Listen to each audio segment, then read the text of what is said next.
The Indian Ocean whispers the tales of emerging powers, and today, Russia's voice echoes louder than ever. Russia is making waves in this strategic waterway, strengthening its presence and bolstering ties with the nations of Asia, big and small. The first Russian-Myanmar naval exercise in modern history was a clear signal of this intent. Two of Russia's Pacific Fleet's anti-submarine ships, Admiral Tributes and Admiral Pantaleev, danced with Myanmar's navy in the Andaman Sea. This was no ordinary dance, but a display of military camaraderie. But why the Indian Ocean, you may ask? Well, it's the main theater for the great power rivalry between the US and China.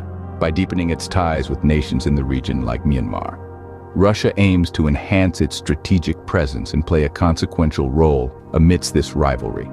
This is not a simple show of naval strength, but a carefully calculated geopolitical move.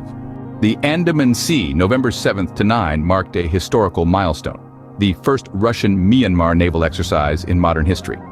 This unprecedented event saw the participation of two anti-submarine ships, Admiral Tributes and Admiral Pantaleev, from the Russian Pacific Fleet, alongside a frigate and a corvette from Myanmar's navy. Held under the watchful eye of Russia's defense ministry, these exercises were a clear demonstration of Russia's intent to bolster its presence in the Indian Ocean.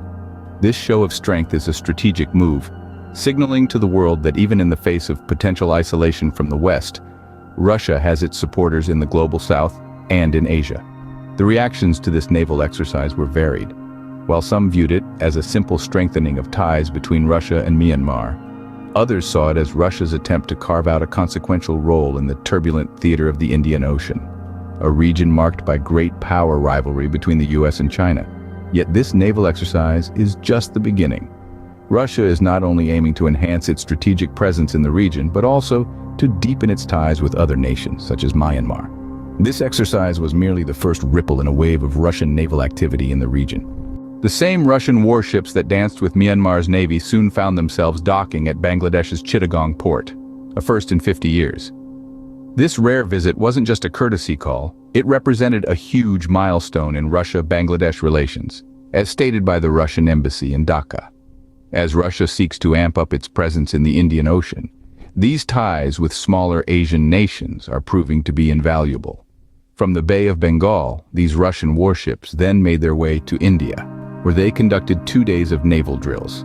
This wasn't a mere display of naval might, but a strategic move by Russia to strengthen its naval cooperation with India.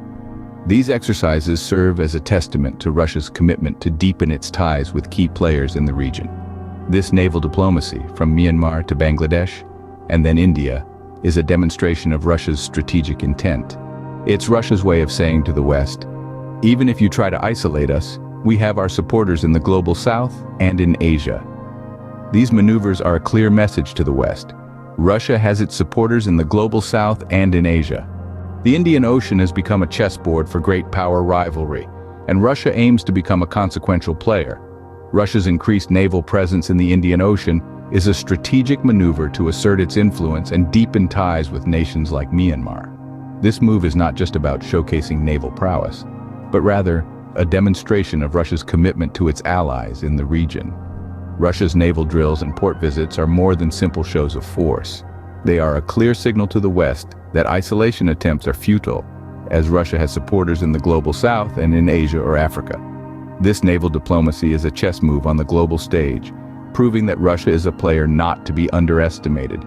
However, this increase in Russia's naval presence does not go unnoticed. The United States and China, the current dominant powers in the region, are bound to react. The Indian Ocean has become the main theater for their rivalry, and Russia's growing influence could potentially upset the balance of power. This is not just about international politics, but about the lives of millions who reside in these regions. The geopolitical implications of these naval maneuvers could potentially impact trade, security, and the overall stability of the region. As the tides of the Indian Ocean continue to shift, one thing is clear: Russia is not just passing through, but is here to stay.